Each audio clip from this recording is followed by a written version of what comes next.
Hello everyone, let's practice listening module. Let's begin with section 1. Section 1 is a conversation between a student and a receptionist where the student is booking accommodation for a summer course. Here, let's check with the questions. For questions 1 and 2, listen carefully for the student's contact details and phone number and email address. These are usually spoken clearly. And next for question 3, it asks for the arrival date. Focus on the exact date mentioned. And question 4 is about the length of stay. So listen for how many weeks the student plans to stay. Question 5 wants the type of room preferred, single or shared. The next question 6 asks for any special dietary needs. Here the student mentioned being gluten free. And the next question 7 is the preferred method of payment. So remember how the students say it will be paid. And the next question 8 asks about the emergency contact name. Finally, questions 9 and 10 focuses on the deposit pay and the balance, two important financial details. Remember, pay attention to the important details like phone numbers, date, room type and payment methods. These details are key to getting the right answers. Now, hear the conversation and try to write the answers of section 1. At the end of the section 1, answers will be displayed to check your answers. Good morning, Student Accommodation Services. How can I help you today? Hello, my name's Anna Peterson. I'd like to book accommodation for the summer course, please. Certainly. Could I take your contact number first? Yes, it's 079 546 38291. Thank you. And could you give me your email address as well? Sure. It's anna.peterson@email.com. Great. Now, when will you be arriving? On the 14th of May. And how long do you plan to stay? For 12 weeks. Fine. What kind of room would you prefer? A single or a shared one? I'd prefer a single room, please. Of course. Do you have any special dietary requirements? Yes, I'm gluten-free. Noted. And how would you like to pay? By credit card. And who should we contact in case of emergency? My mother, Susan Peterson. Perfect. I'll just confirm. You've paid a £200 deposit, and the balance due will be £600. That's right.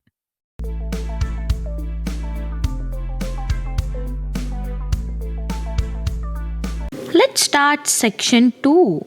Section 2 is a monologue by a museum tour guide explaining different gallery sections and practical information around the museum. So here, let's see the questions. For the questions 11 to 14, match the gallery letters to description like ancient Egypt, Roman Britain, medieval Europe, and natural history. Listen for the key words like soldier, mummies, knights, and fossils. Question 15 asks when the museum is busiest.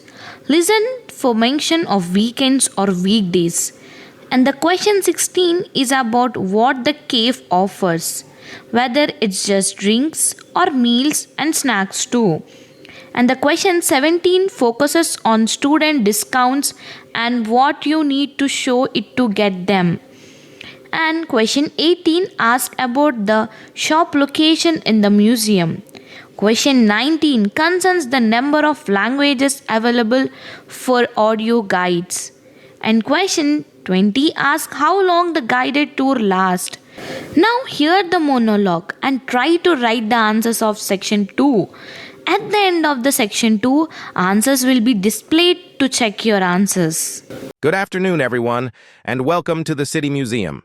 I'll give you a quick introduction before you begin your visit. Our museum has 5 main sections. If you're interested in the history of Roman Britain, we have displays that include details about the daily lives of soldiers stationed here.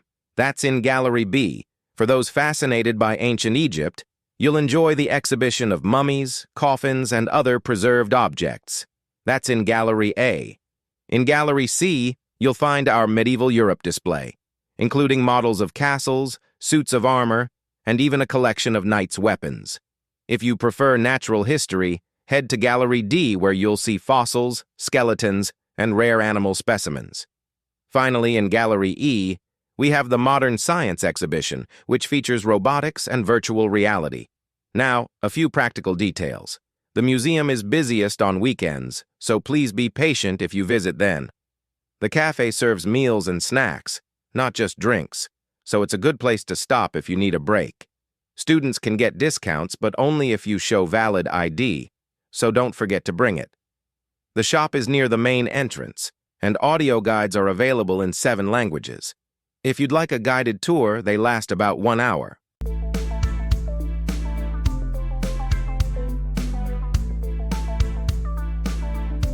Next, start with the section 3.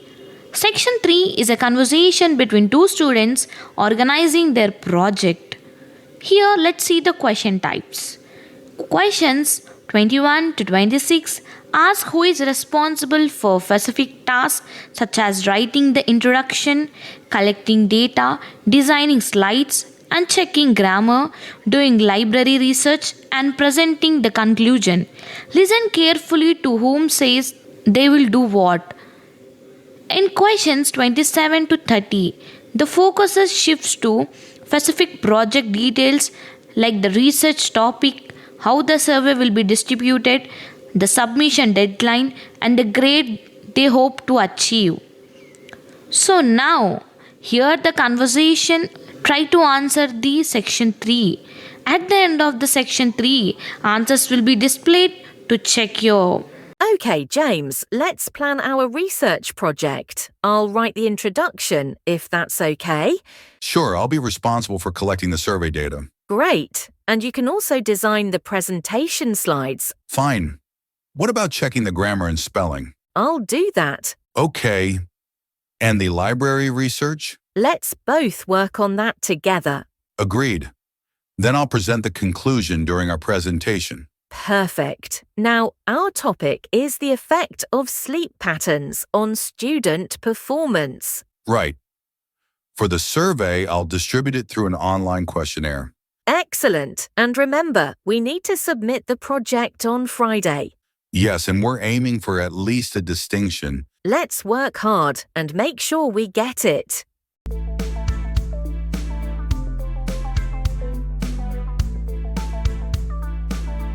Start with the section 4. Section 4 is a lecture about renewable energy sources. Here, let's see the question types.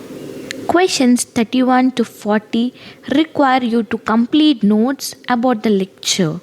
Listen for the keywords related to environmental problems caused by fossil fuels, types of renewable energy like solar and wind, and the use of dams for hydropower, biomass usage, geothermal heat, and challenges such as cost and storage.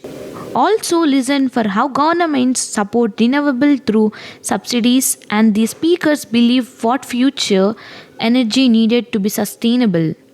Now hear the monologue and try to write the answers of session 4. And at the end of the session 4, answers will be displayed to check your answers. Good morning, everyone. Today I'll talk about renewable energy sources. First, let's remind ourselves why renewables are important. Fossil fuels are limited and cause serious environmental problems.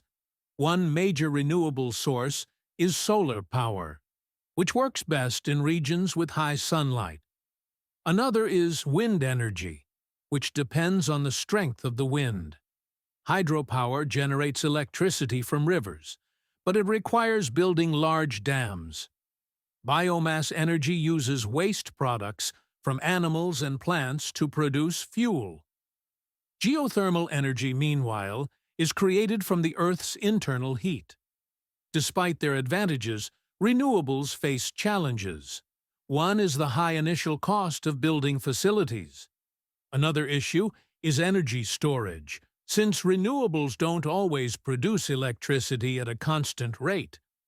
Governments try to encourage renewable energy by offering subsidies and other incentives. Ultimately, the future of energy depends on creating systems that are sustainable for generations to come. If you got all these right, great job.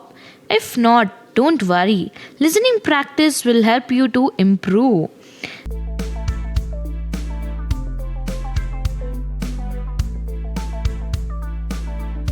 And thanks for watching. Follow us for more videos.